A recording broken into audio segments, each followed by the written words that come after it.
دیا.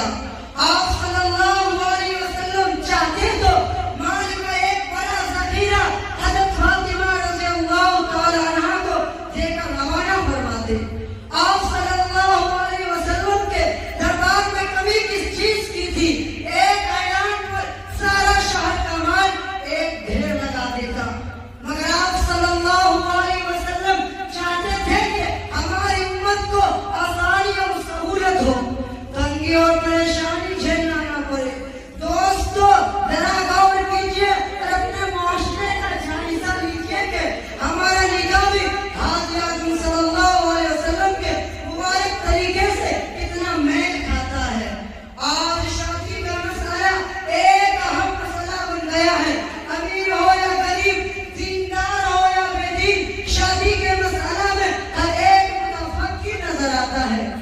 حضور صلی اللہ علیہ وسلم اور صحابہ کرام نے کتنی آسانی اور سادگی کے ساتھ عمل کر کے دکھلایا تھا، مگر آج شادی ہی سب سے مشکل عمل بن کر رہ گیا ہے.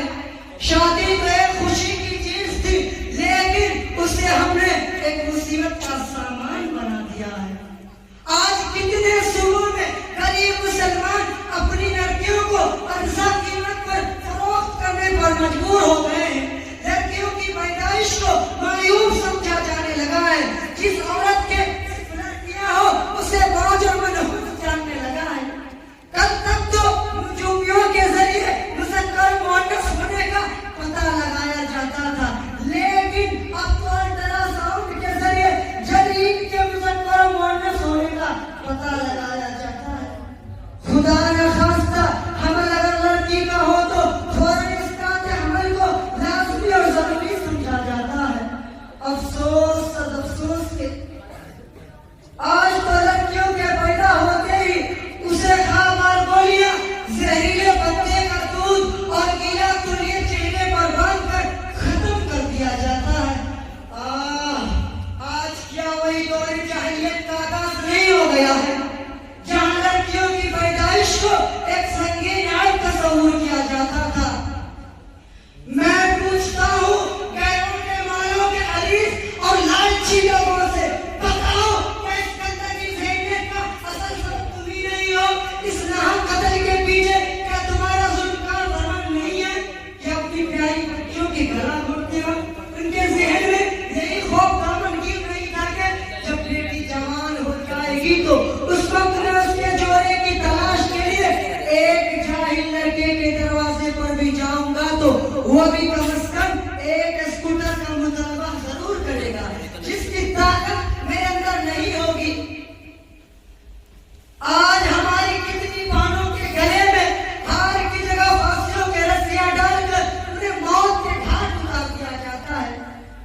کتنوں کو مہینوں تاریخ کمروں میں بند کر کے بھوک سے تڑپا کر جان دے دینے پر مجبور کر دیا جاتا ہے. بہت سی نوجوان معصوم بہنیں اپنی اس مستقبل کے ہولناکیوں سے گھبرا کر اپنے گلے میں پھانسی ڈال کر خودکشی کر لیتی ہے.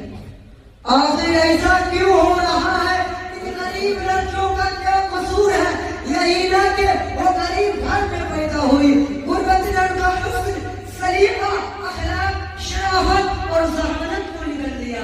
دولت کی کمی ان کی خامی بن گئی. ان کی تعلیم، کردار اور خوبصورتی غربت کی بھینٹ چڑھ گئی.